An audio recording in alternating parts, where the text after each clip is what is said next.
Welcome to another episode of Jewish Drinking, the video and podcast. And I have with us Rabbi Daniel Epstein on as a guest. And the funny thing you will notice is this video actually organically developed out of next week's video. So even though chronologically next week's video was recorded first, this one's going published first. So at the end, I'm going to show you a quick little preview from what you're going to see next week, which will be great. And you'll wonder why we're a lot more sober in the next video. Like, how does that work? But it's magic. Anyway, so Rabbi Daniel Epstein here is he is serving his fourth year as rabbi at the George Washington Hillel in D.C. My alma mater as well, Yeshiva Chovei Torah, rabbinical school, and we are discussing both of our shared, as we discovered organically out of next week's podcast / video. We both really enjoy and love the book of Ecclesiastes or Kohelet or Koheles in the Tanakh and in the Hebrew Bible. So before we get rolling, we have to discuss, obviously, it's Jewish drinking. It's, if we were doing a gardening show, we couldn't talk about gardening without doing it, cooking without cooking. So this is Jewish drinking. So obviously we're drinking. I am drinking a hazy IPA from Chicago. It's Hazy Hero right here. So I'll be drinking this during our recording. And Rabbi Epstein, what are you quaffing during this? This is one of my favorites. And actually, if you know me, I also teach a very popular class called Kabbalah and Cream.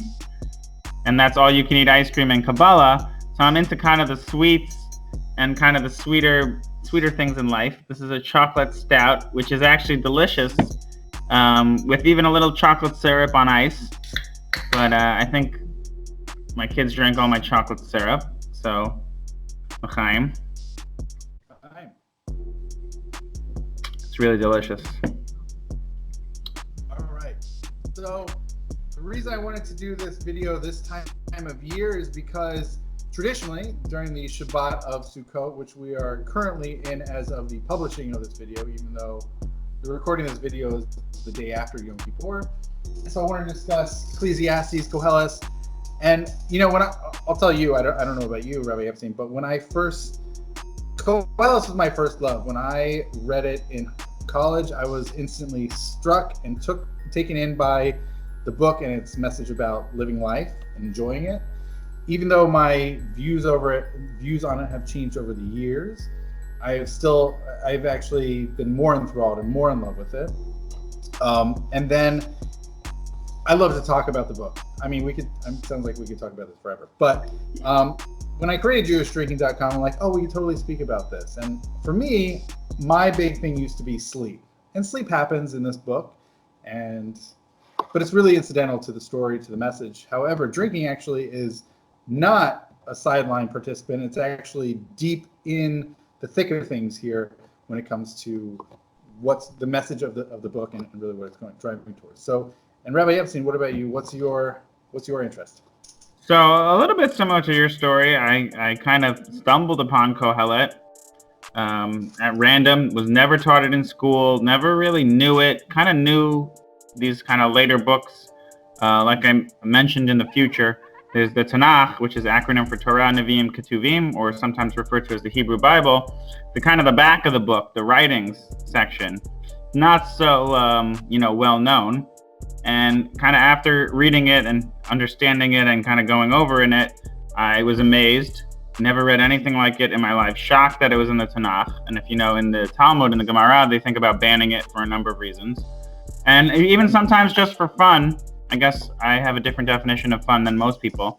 I'll walk over to the Jehovah's Witnesses by the train, and they'll have a little sign that says, what does the Bible teach? And I say, the Bible, that book is crazy. And I'll throw them maybe like the end of the 6th parak of Kohelet, I have it over here, says, or even at the end of the 1st parak, the more you study, the more pain.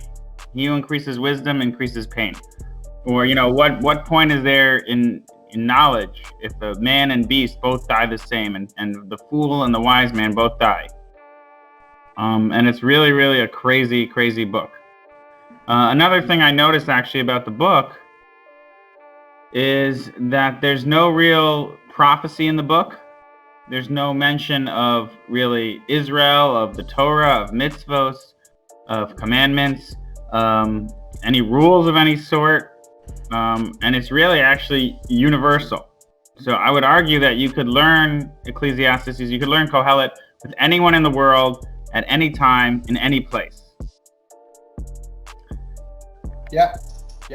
And it's both timeless and also, without a particular place. It's really pretty universal. Curious to hear your shtick on Kohelet and drinking. So a whole bunch of things. Kohelet in general, but yeah. So just specifically, if you want to mention a few verses for the home game, but people playing at home, and the first one I think is in the second chapter in the third verse. So that's already at the way start of the book, where he says, "I kind of ventured to stimulate my body with wine, while my heart was involved with wisdom." And I mean, again, we could speak about that for 45 minutes, but I'm sure someone may be listening, or we could research it later. I believe it was the Greek system of government where they would all vote on something, then they would all get drunk and then vote again and see how they voted, because they wanted to see there's definitely an idea of different states of mind, different perspectives, different ways of looking at things when you're inebriated, or even not necessarily hammered, but you drink a little. You see things a different way. Things maybe bother you more or less, right? And then one can say that even the literary structure of Kohelet is kind of like a drunken rambling. He's kind of like pessimistic, right? He's like, the drive-through is closed. It's 2 a.m. and he's like, "Oh, it's all worthless. What's the point of it all?" Like things get extreme sometimes when you're drinking, and it's like, oh, the cup flips over and everyone goes nuts. So, I think there's definitely a little bit of that. And it's very, very interesting. Another real great part about Kohelet I like is he kind of talks about these kind of deep mysteries of the world, specifically what happens to you after you die, theodicy, why do good people suffer, what's the best way to live your life, is there a point to kind of building up a business or creating, search for knowledge. And I'm sure you know the very famous gematria from the Talmud, the numerical equivalence of yayin, which is wine, is equal to sod. So, and then the Talmud over there says, the wine goes in, the secrets come out. But I also think it's very interesting that someone told me once that their father called it secret soda. That I think that the wine looks just like grape juice, right? From the outside, you can't tell if something's alcoholic or non-alcoholic. So it sort of has its own secret. Wow. Right? Alcohol has its own secret, and that's really kind of the only way you know it is by kind of tasting it, right? In Tehillim, in Psalms, David says, taste and see. Very connected to drinking, right? Taste. He doesn't say smell it. He doesn't say look at it, because I think there's certain experiences that you have to kind of have. And especially, while you're kind of studying something and you're kind of drinking, I think it can really change your outlook, like I said earlier. So one of the ideas I think that's central to Kohelet is kind of everything is worthless, right? Everything is worthless. Your everything kind of fades away. Please tell me, do you? So I'm curious. So for me, I think the key word, the absolute most important key word in the entire book is the way that he begins and the way he ends, which is Hevel. And I think really a lot of the understanding of the book hinges upon this one word. Yeah. As well as, and there's a related phrase called ruach, right? So if you understand the phrase Hevel as really just fleeting or like transience, then ruach as being like a puff of wind or like a mist of vapor. So yeah. really what's going on for Kohelet, the convener, right, in English, the convener guy, the organizer, his main vexation, the thing that disturbs him and his biggest problem is that everything just goes by, right? There's no one modality that we should always do, should always live. And that's really what's going on at the beginning of the third chapter, right? You have a time to cry, you have time to be happy, you have time to do X, you have time to do Y, the Eagle song. And that's his whole shtick. Like everything just passes by. Like, why can't we just do one thing? And that's what happens in the second chapter after he says, I tried drinking wine to like help me figure this problem out, right? And quick little fact: it's one of 3 times that the word wine appears in the book of Koheles. The other 2 appear in the 9th and 10th chapters, and he tries to use it as helping him try to figure this out. But then he's like, I built all these things. I had vineyards and gardens, et cetera, and like none of it stays. None of it's permanent. That's his big problem. Like, he just wants something everlasting, permanent, something that someone can do that is just forever. He's vexed by it. And so he needs to find something that is the opposite of that. That's for me. I don't know about you, but it's not that. I would agree with everything. Not that these things are worthless or meaningless. They're just fleeting. Yes, I would 100% agree with that. But I think in the end, again, if you go according to sort of the Medrash or commentaries, this book is written in his old age, right? Shlomo writes 3 books. King Solomon, in his youth, composes Shir HaShirim, or this kind of erotic love poem. He then writes Mishlei, or Proverbs, when he's older. And now he's sort of at the end of his life looking back, right?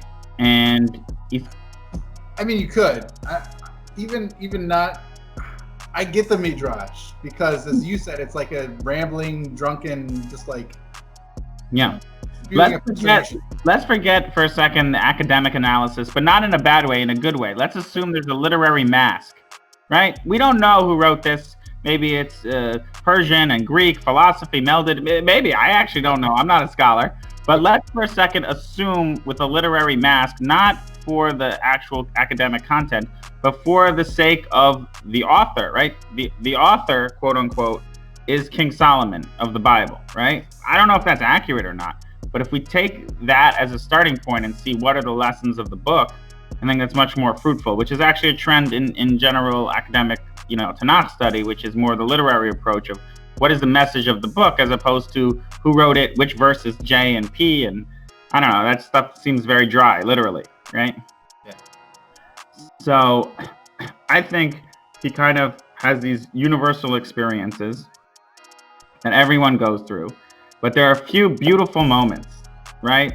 In the second chapter, the first time he's kind of positive in verse 24, and then again in the 5th chapter in the 19th verse, and the 3rd chapter 12 and 13. He kind of has these moments, which I would call, when you drink, these moments of clarity. And he kind of says, what's good? It's these moments when you could kind of eat and drink. He mentions drinking, right? And he mentions eating and drinking, very physical things. And you've kind of done your best, you've worked hard, and that's it. That's all you can know. And again, like you said earlier, I don't think he's discounting knowledge, and I don't think he's discounting the afterlife. But he's trying to ground his philosophy in something concrete, right? He's trying to... So I know, I'm curious to hear from you. How is it concrete? I have an answer, but I'm curious to hear from you. So I think this gentleman's name is Robert Fox. There's a lot written on kind of existentialist thought and postmodern ideas in Kohelet, and always the question is, exegesis versus eisegesis. Are these just modern ideas we're pushing into the Tanakh, or were they there already?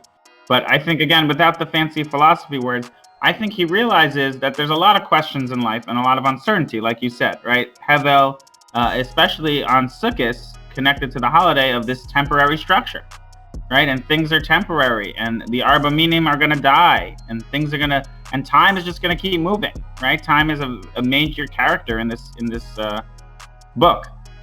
Just this unceasing march of time, and that you're going to be, generation come and generation goes, with the word, you're going to be forgotten. He's trying to kind of ground himself in something. And I think, again, I'm not an expert on existential philosophy, but the idea is, if you've tried your best and you enjoy living in the moment, that's good enough. And you can't worry about what's going to happen in 500 years or 50 years, or what kind of your endeavors are going to lead. You need to do things lishma. You need to do things for their own sake. And I think it was very well put by Immanuel Kant when he's like, to treat everything as an end, not a mean in itself, like not a means to an end. Meaning, if this is the right thing to do and this is how you live your life, okay, and the end of the day, your company failed, or you didn't get people to come to the class, or things didn't work out. But if you truly enjoy doing it for its own sake, that's good. And if you know you tried your best, that's all you can do in life. And I think that's a powerful message. Absolutely. So, ready for my take? Yeah. All right. So he mentions at the end of the second chapter of like, oh, you know what? Maybe the answer is just eating and drinking and being happy because it's a gift of God, whatever. So then after he sort of like, he's not like really happy with that answer. It doesn't seem like he just sort of, and this is at the end of his saying, oh, I built all these things. And then I just like, sort of like in an act of frustration, he's like, it's just eat, drink, and like be happy because of the gift of God. But so after, at the end of the second chapter, when he's like, I built all these things and but just like eat, drink, and like that's a gift of God. But then he says in 3 different verses, he really spells it out in chapter 3 when he says, I knew that eating and drinking and being happy are the gift of God. And in the 5th chapter, he says, Yadati, I knew. Like he already says, like Yadati Ra'it in the 3rd chapter, Yadati Ra'iti in the 5th chapter rather, that eating and drinking, that's good. That's I think this end of the 2nd chapter he says Ein Tov Ba'adam, like there's no better thing for someone to do than just simply to eat and drink, because that's the gift of God. Yeah, exactly. Then, what? Yeah. Check it Sorry, out. I'm agreeing. Ein Tov Ba'adam. I have the text in front of me. Ein Tov Ba'adam, right. So the end of the 2nd chapter, he's just like, whatever. It's just like a holding position. And then the 3rd chapter, he's like, Yadati. I've known that this is really the answer. The 5th chapter, he says, Ra'iti. Like I've seen, like I've really experienced, and really, it's not just simply like a mental thing, but like I've really experienced that thing. And then in I think it's the 7th chapter, the 8th chapter, then he says, V'shibachti et hasimcha, and that I like really praised joy, because there's no better thing for someone than to eat, drink, and be happy, because that's a gift of God, right? And by the way, this in the 8th chapter of the Shevach, of praising Simcha, is really the opposite of what we see at the very beginning of chapter 2, right when he's about to drink, because he's like, what does Simcha do? Like, there's no point in life of actually being happy. Joy doesn't actually accomplish anything. Like, what is that? And then it's such a reversal when we get to this in the 8th chapter, where he's like, I praised it. Like, this is really a gift of God. Simcha has a place. It's a gift of God. And then eventually, I think it's the 9th or 10th chapter, where he says, Lech echol b'simcha lachmecha v'tov leiv ushto b'leiv tov yinecha. Right? So it's the 2nd time that wine appears in the book of Kohelet. So it's like the 3 main things of Yadati, Ra'iti, Meshibachti, these 3 things, and then it's bracketed by the 2nd chapter's Ein Tov Ba'adam, and then we actually have in then the 10th chapter of Lech Echol B'Simcha Lachmecha Ushte B'Leiv Tov Yenecha. So he's really gone full circle of like, there was no point in Simcha and just like enjoying life to doing these things. Now, what's the point of it? Like, why? And he actually gives a reason. His reason is because it's a gift of God. It's from the hand of God. And I think the important, like, he's not really big into God. Like, God is not a major figure, but it's the answer. And I think that's really important, because his whole explanation. What? Just to point out, the God of Kohelet, I think, is Elohim. It's never Yud Kei Vav Kei. Right. And like you mentioned, there's a very deterministic bent on this Sefer. How so? Where it seems like things are set, like you said, it's a gift of God. Right? It's a gift of God. It's not necessarily anything you've done. If you have the ability to enjoy wine, if you put in a hard day's work, it's a gift of God. It's not anything you've done. I think he's very deterministic in this book. I don't know. He talks about Amel. He talks about Amel, like of labor, of work. Like, you've done your work. You put it in your energies, and this is what you've gotten out of it. Yeah, but I don't think you can perceive what's going to happen to he also mentions you make money and then you lose it all, or it goes to someone that doesn't deserve it, or you kind of endeavor on these things and it's uncertain. But I think what I'm hearing from you is, again, the Mefarshim are very split on this, but you're seeing kind of, which I think you quoted very nicely, the psukim, the verses, of an evolution, right? The people are doing backflips to explain what goes on in Kohelet. So there's a couple different camps. One camp says... Can I pause you before we get into later? Yeah, right. I want to hear it, but my basic thing is that his major vexation is the transience of all life, the hevel. Everything is just fleeting. There's just ruach. They're just like puffs of mist or whatever. This is the answer. What's the exact opposite of transience and fleetingness? God. God is everlasting. God is permanent. God is just forever. And that we can even snatch just a gift of God and just being able to consume that, whether, eating, drinking, being happy, even though he knows that simcha is it's the most transient thing ever. And eating and drinking, like once you've consumed it, it's gone. Like it's super duper hevel. Like it's super easy fleeting. Nevertheless, it's still a gift of God. And that's the closest we can get to the opposite of fleetingness, even though it may in itself be fleeting, but it's still something that is godly. And that's the answer. That's the antidote to everything being fleeting. So just based on that read, would you say the last pasuk fits? Yeah. Which one? The Zeh Kol Ha'adam, right? That like the last kind of that the signature of the book when it says, Sof Davar Hakol Nishama Et Elokim Yireh Vet Mitzvotav Shimor Ki Zeh Kol Ha'adam. Well, that's the additional stuff, right? So you have the stuff at the very beginning where he says like everything is hevel, and then he closes off like, I don't know, 8 to 10, 12, whatever lines it is from the end that he signs off. And then after that, it's just all the additional stuff to sort of like, I don't know if it's to kosherize it, to sort of like encapsulate it and say, actually, here are some other things you need to think about, especially in terms of God. But the main message of the book is all of that stuff. And I will also say that there's, since we're talking about drinking, and we've mentioned the 2 times that yain has popped up in the book, the 3rd time, by the way, is yain yismach chayim. Yeah. Wine. And so that's sort of this broad statement about wine, like it makes, which is really fascinating because in some ways it mirrors that use of yain at the very beginning of chapter 2, where he says like, I helped use it, I use it to help me like figure things out. And it's like, what's the point of wine? Well, it gladdens life, right? So you have in the middle of all of that, you have these things of, this is what goes on. Like it's a gift of God. Cool. Yeah. I'm going to throw in one other thing before I do want to hear your stuff. I want to throw in one other thing about drinking. It's not about wine per se, but it's about drinking at the very beginning of the 7th chapter of Tov Lalecha Lebeit Avel Melecha Lebeit Mishtel. Yeah. So it's better to go to a house of mourning than to a drinking house, right? And I know people are going to say, oh, Beit Mishtel means a house of feasting, not a drinking house, but it's a drinking house in Hebrew. And by the way, that Beit Mishtel, that phrase appears 3 times in Tanakh. This is the only time it appears in Sefer Kohelet, in the book of Ecclesiastes.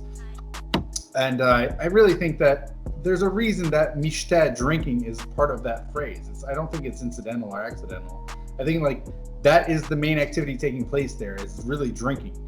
So at the same time, you see throughout the rest of the book, drinking is really important. It's a gift of God. So why is he advising not to go there? Well, he's not really saying not to go there. He's actually advising, if in his words, in his mind, as Kohelet, as Ecclesiastes, he's saying like, look, I know you're going to go to the drinking house. Like that's the obvious place to go to. Like we're all going to drink. But in the occasion that you happen to go, that there's someone there who's in mourning, you should go there. But he actually gives a reason at the end of the verse, which is that you should consider life. right? Life itself is fleeting. You only have a certain amount of time. You really need to give some mindfulness to it and enjoy it. But at the same time, the implicit aspect is obviously you're going to go to the baby shtet. You're going to go to the drinking house. You're going to go hang out with other folks and go drink. But, you know, maybe you should give consideration to like stopping by someone's morning house too. I like that. I think that's a very good read. Thank you. Yeah. So like you mentioned, it mentions Hevel 47 times in Kohelet and Tachat HaShemesh 32 times. And like these are not words that are often used in the rest of Tanakh of the Hebrew Bible. And also, fun fact, you know, the nothing new under the sun, that expression comes from Kohelet, which I think is very telling for the whole book, for the whole Sefer. So like you were getting at earlier, there's a big debate about whether Kohelet is kind of this dialogue or Kohelet is an evolution. But I kind of like your read, if I understood it, was that it was kind of an evolution. He kind of sees drinking and different mind states as one thing. Then he kind of comes around and matures. So I think that's so important. And I just wanted to share this one idea from Rabbi Chaim Angel about Kohelet and kind of the difference between Kohelet and Bereshit. Right? Genesis is the first book. There's no really official last book of Tanakh. It's kind of Divrei Hayamim, but we could argue that Kohelet is in the end of the Tanakh. And Bereshit, again, if we talk about literary mask, I don't want to get into the academics or the proof or the history. I'm not really interested in that. I'm really more interested in the literary value. It seems as though the author, whoever that is, of Genesis, is claiming to be God or claiming to talk about creation, right? You created light and darkness, you created all these days. The literary mask, I don't think anyone would argue, well, some people have with me, is God, right? God knows people's thoughts, God is doing all these things. Kohelet is the exact opposite. Kohelet is a book that could be written by you or me. There is no nevuah, there's no prophecy in Kohelet. Like we said earlier, it's kind of these universal questions. There are some answers, but I don't think it's really about the answers. And I think it's about this evolution and this process. So I think that tells us two very clear things. One is that it's a process, right? You're not supposed to believe everything or be set or have your philosophy set right away in your life. King Solomon, the wisest person ever, goes through this evolution in this book. And he's thinking things out loud and he's going through these things. So it's like, don't be, right? That's the whole message we were talking about earlier. Nothing's set in stone. Everything's changing. And it's okay to change your mind. And it's okay to think about things differently when you were 20 than when you were 40. Hopefully you do, right? And then another thing, which is beautiful, which is Rev Chaim Angel, he says that the fact that Kohelet is in Tanakh gives us the ability to ask these questions, right? And you say these blasphemy questions, oh, what happens after we die? Why do evil people, prosper? This is right in the Bible. And it's the sanctification of the human perspective, right? That's why we have Kohelet in the Tanakh. It's a work of philosophy. It has these tough questions. And it's not teaching us halachas and Jewish laws derive from it. And it's a very interesting book to talk about. But it's showing you that your questions are holy. And then your questioning is holy. Wow. Yeah. So I think that's really one of the essential lessons of Tanakh, even if you disagree with every sentence and everything it says, and you don't know who was it written by where. The fact is that it's canonized in the Tanakh. It's in the Hebrew Bible. And this shows, as much as anything, this spirit of change, of going back and forth, of experimentation, of being unsure, right? Of questioning, of changing your mind. Even in the book, it contradicts. Anyone that reads the book once will notice contradictions within the book. With the rest of the Bible, there's contradictions. And it's really a beautiful thing. It almost gives you this kind of ticket and license to kind of open this door that had this book not been in the Tanakh, it would have been different, right? Absolutely. Yeah. So it's pretty cool. I think that's pretty cool. And yeah, there's a whole bunch about kind of Kohelet and where it kind of fits in with the other books, and why it's really read on Sukkot. I think there's a debate. One idea is that Kohelet kind of dampens your joy, right? Yeah, I could give you the exact quote. It's basically that on Simchat Torah we have so much joy and excitement. We read Kohelet to kind of bring us down to earth, and to kind of, I could pull up the source for you, or maybe after I could post it. It might be the Gemara, it might be one of the Mefarshim. I don't want to give you the wrong quote, but it's certainly over there. People ask why. Oh, that's probably after the Gemara, because so they say, why do we read Kohelet on Simchat Torah? But I think it's the opposite. I think it's just the opposite. I really love the outdoors. I love camping. I love sitting around a fire with a beer and a guitar. And I think Kohelet kind of strips away all the things in life that you don't really need, right? And then there's a big debate I always have with my students of like, well, do you believe a really wealthy person when they say money doesn't make you happy? Or do you believe a really poor person when they say money won't make you happy? Because either side you could argue. You say, oh yeah, you're poor. Obviously you're saying money doesn't make you happy. You don't have money. But when you're rich, you're like, oh, wow, you have all this money. Well, it's very easy for you to say money doesn't make you happy. You're never going to have to work another day in your life. Like, oh. But I think the idea that he is, again, in this literary mask, this character is extremely wealthy, and he kind of strips away all these things that are, extraneous. And I think that's actually a source of joy. Just to bring it back to the sukkah, you got 4 walls, a chair, a table, a couple of shots of whiskey, maybe a beer, some pretzels. That's all you need. That's all you really need. You don't need a fancy house and a fridge and a wine cellar and this and that. Like, what's going to make you happy? Okay, you have a couple moments. You're going to work. You're doing this. You're cleaning the dishes. You have a couple moments that are fun with your friends. You're watching a football game or you're hanging out outside, like I said. I think that's really shines through in Kohelet. So I don't think Kohelet actually tempers your joy. I think it's a great way to kind of strip away what doesn't matter, right? And especially the first 6 chapters are much more philosophical. He then kind of gets a little bit more into a Mishlei style proverbs of these sayings, and you can argue how they're connected. But definitely the first 6 chapters, he's kind of canceling things out. And some say he's making like argument ad absurdum, where he's saying this doesn't help, this doesn't help, this doesn't help. So it's kind of pointing you to something, or he's just kind of like process of elimination. Of like, this doesn't make you happy, money doesn't make you happy, sex doesn't make you happy, great accolades and respect, that's gonna wear off. I don't remember anyone from the 1500s. I'm gonna push back a little bit. Please. He's not saying that these things don't make you happy. He's just saying that all of these things, all of these possessions, all these material things that you have are merely fleeting. Not that they're worthless. They're very much valuable. But they can go to the guy after you. So enjoy them now while you still can, because they're a gift of God. Yes, but I think it takes away the flavor. Like if I had a building named after me and you told me in 20 years that building is going to be knocked down, it kind of takes away the flavor. Like, okay, I have a building name. There's a library, right? A Rabbi Drew Kaplan library. But in 20 years, or after you die, 10 years after you die, it's going to go bankrupt, right? You'd say, right. So maybe it's Hevel. Right. Hevel.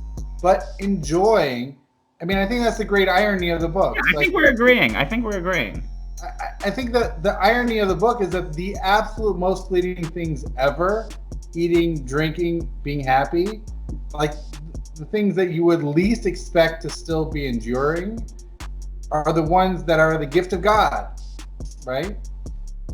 It's the greatest. It's an ironic position to take. Yeah, and I think, right, he often mentions, the making of many books has no end, and what's the point of wisdom, and all that, and the later generations don't remember you. But actually, we're reading his words and discussing exactly what he said, word for word. And I think that's the idea. Is like I was saying, I don't know anyone from the 1500s. Maybe I can name 5 people. Right, a few famous kings and maybe a philosopher here and there, but most people, right, are gonna go unremembered. Yeah. And I don't know if you've heard of this concept of positive nihilism. Nope.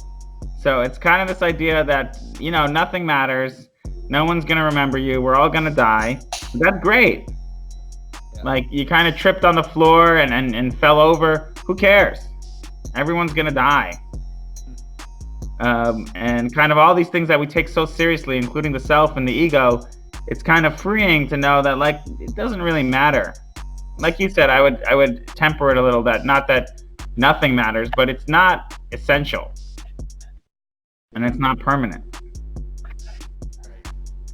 It's so funny in thinking about the reading of the Book of Kohelet during Sukkot, when it's about impermanence. Like, could you take it you could obviously take it in the sense of like, oh, well, everything's just fleeting, impermanent, temporary, just like the sukkah is impermanent, so to our lives, and da-da-da. But at the same time, I like your approach of like, I mean, I'm a Jew, so I've got like 3 opinions, but like you could also take your approach and say like, well, you got to appreciate the outdoors, the experiences, this and that, and then you can also take what I like my approach, which is, this is a holiday, it is a chag, v'samachta b'chagecha. In Deuteronomy, we're told like, you need to be happy on your holiday. So we have this book that says, hey, eat and drink and be happy. It's very thematically appropriate for the holiday, right? Right. Maimonides in Mishnah Torah, they say, what is simcha? You're commanded to be happy. Everyone knows the commandment to fast on Yom Kippur. And it says in Pirkei Avos, every mitzvah counts the same. How come no one knows this commandment to be happy on Sukkot? It's right after. It's so much better, right? And Maimonides Mishnah Torah talks about what's happiness. You get meat and wine, right? Like we mentioned earlier, Beit Mishteh, Simcha, Ein Simcha Ela Basar B'Yayin. There's no party, there's no happiness without wine and meat. Right, it's from Pesachim, by the way. It's a brisa Pesachim. Very nice. So the idea is like, that's unknown, and that's really part of, the religion. But yeah. I would like to kind of flip that, because you mentioned it. You brought up sukkahs. Yeah. And the sukkah. I like to argue, again, connected to Hevel, and like you said, the reason we're reading this, a lot of it is in Hebrew, and people don't know every word. And the same thing with Shir HaShirim, Song of Songs. We read it in Hebrew. If we read Song of Songs in English, people would be shocked. People would be shocked. That's in the Bible? They would be shocked. They would say, what are you reading, this smut? What kind of stuff is this? Get this out of our temple. We got kids here. But no, they read it in Hebrew, so half the people don't know it or follow it along or don't understand it. But Kohelet, I think... Not for word. Yeah. I think Kohelet, like you said, he brings up this idea of Hevel and vapor and temporary. But I would argue that the sukkah, right, like you said, in the Gemara in Sukkah says we go out into the Sukkah to a temporary dwelling from our permanent homes to remind us what is permanent, what is temporary in our life, right? And we don't have a mezuzah on the Sukkah because that's also an idea of permanence and eternal, which is God, related to Kohelet. But I always argue every year that it's the opposite, right? Every holiday is connected with some Purim energy, Venahafachu, that the Sukkah is permanent and your house is temporary. Yeah. Right? My family is building a sukkah for thousands of years. They built it in Europe. They built it in Israel. We've always been going out to the sukkah. Our houses have changed.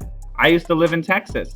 I used to live in New York. Now I live in DC. My family moved around, right? Most people by the time they're 30 have 8 jobs.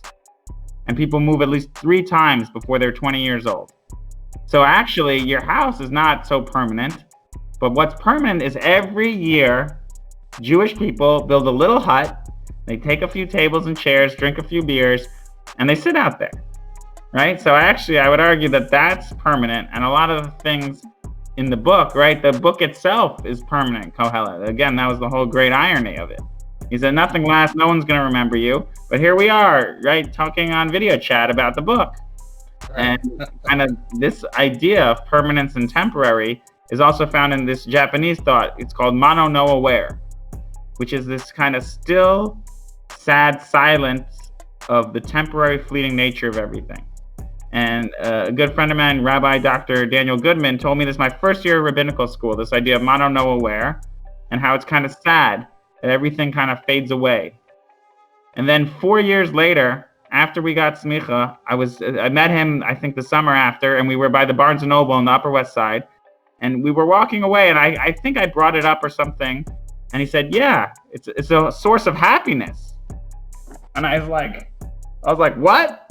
And he's like, yeah, it's this idea that it's just like we've been kind of talking about the whole time of Kohelet, of like kind of everything is temporary and everything's going to fade away and there's value in things, but like enjoying in the moment and kind of appreciating these tiny moments. I think when your kids are young or when it's a nice warm day and you're on a hike or something like that, it almost gives it more value knowing that it's temporary.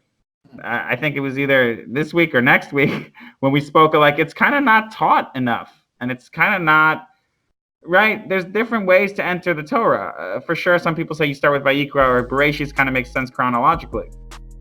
But I think if Kohelet was taught more in high schools and encouraging free thought, encouraging inquiry, showing almost vulnerability of the Tanakh, that I think would open it up to a lot of people, as opposed to, like my father always says, he started learning Gemara about an egg.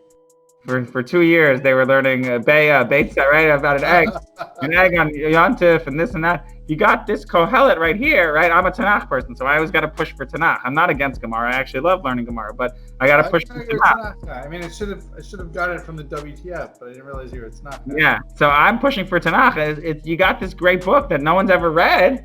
Just give it a read, right? Give it a read in English. I'm not I'm not saying you have to go through it line by line, which is another problem with Tanakh, that, line by line in the Hebrew and learning the Be'erim. Get some of the big ideas. I could learn this in 3 sessions. You could really have great conversations with people in 3 sessions or 2 sessions with Kohelet, do a little bit of reading. And it's really great stuff. Like, I feel like we could talk for another 5 hours, right? Ein Sof. Yeah, that's true. So true. Thank you so much, Rabbi Daniel Epstein, for taking the time to chat with me here on JewishDrinking.com, the podcast and YouTube video. And if you liked him, you are in luck, because he's coming back next week for a conversation about his new Hebrew Bible drinking game, which is very exciting and is continually being developed. And what do you have to say about that? So it's kind of this interactive drinking game where there's some pop culture references and some Bible references, Hebrew Bible. In Hebrew, it's called Tanakh. And also kind of the differences of kind of like commentaries and extra textual stories. And it's kind of fun. It's a fun little drinking game. And it's educational, and it's also, a good way, good times had by all. And yeah, it's a lot of fun. You could tune in next week to kind of hear more about it. But again, like I say next week, I don't know if it's a good thing or a bad thing, but it's the first ever Hebrew Bible drinking game that I know of, officially produced. Awesome.